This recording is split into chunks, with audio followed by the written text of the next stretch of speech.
All right. Hey, everyone. Welcome.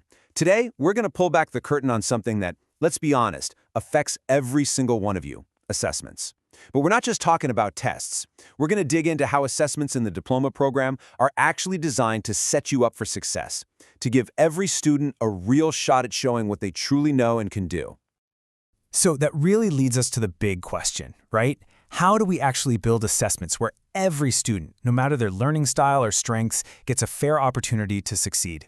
It's a huge question, so let's jump right in and unpack it. It really all begins with the right mindset.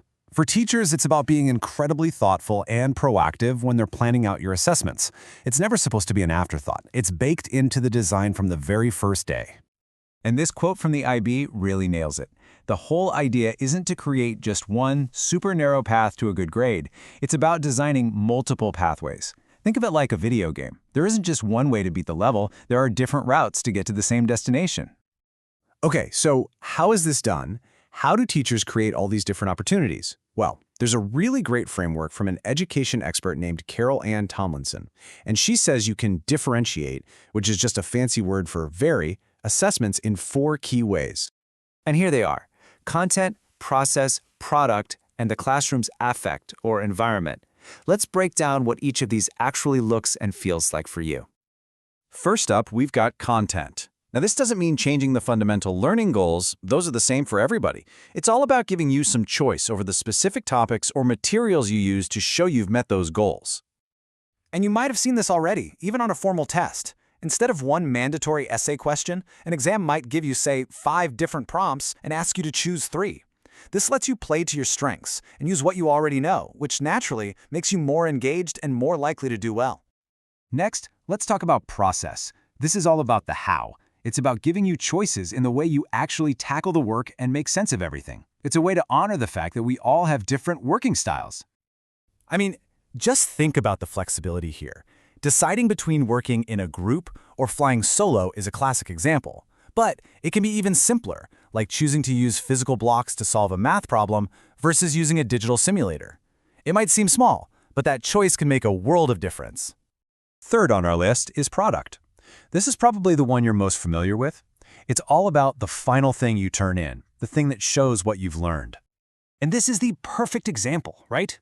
An essay and a presentation can both be used to assess the exact same skills and knowledge. They can even be graded with the same rubric, but they let different people shine. One of you might be an absolutely amazing writer, while someone else is a total rock star at public speaking. And finally, we have affect and environment, and this one is huge. It's less about a specific assignment, more about the entire vibe of the classroom. It's about creating a space where you feel safe enough to take chances, to try new things, and even to mess up sometimes. At the end of the day, this isn't just about comfy chairs. It's about the relationships you have with your teachers and your classmates.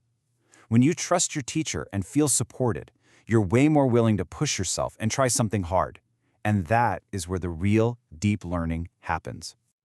Okay, so choice is great, but giving people choices without telling them what success looks like is just confusing. That's why having super clear success criteria is absolutely essential. We have to define what excellence looks like no matter which path you take. And luckily, there are a ton of tools for this. We have everything from simple checklists to really detailed rubrics and continuums. Let's zoom in on a few of the most common ones you're likely to see in your classes.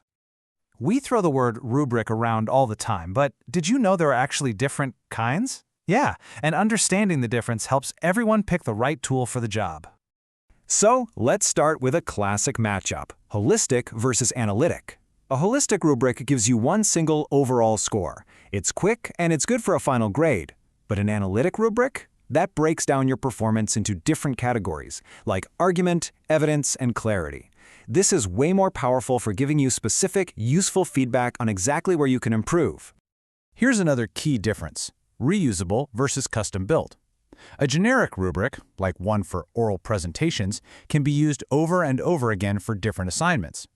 A task-specific rubric, though, is tailor-made for one single assignment, like comparing 2 particular artists. You get super precise feedback, but you lose that flexibility. And then you have these developmental continuums. And honestly, these are so cool. They're not tied to one assignment or even one school year. They actually map out what growth looks like in a skill over the long haul, showing you the entire journey from novice to expert. This makes them absolutely perfect for skill-heavy subjects, like learning a new language, playing a sport, or mastering an instrument. It allows you and your teachers to track your progress over a long time using the same consistent measure, so you can actually see yourself getting better. Okay, so let's tie all of this together. How does this connect specifically to your life in the diploma program? Well, the DP has a really clear philosophy about assessment that wraps all of these ideas into one cohesive approach. The number one thing to get is that the DP is criterion related. That just means your work is measured against a set of standards, the criteria. It's not graded on a curve or compared to how your classmates did.